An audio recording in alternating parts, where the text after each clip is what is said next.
nti kye tukozeeko tukoze naye tegwasembayo.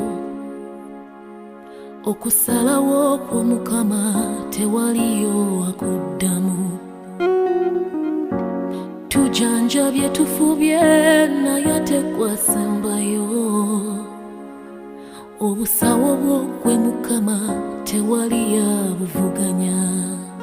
Tuleme kwerabira mangu nti omulabe yamulabisa maaso, amulaba n'amaaso nti era mulaba bw'ayimiridde nga kukuba obusaale. Tuleme kwerabira mangu nti yabuyimiriranga mu maaso nga ggwo lyelyo lya butaala, anti osomosa okufa n'okuziira. Tulwazanga twemulugunya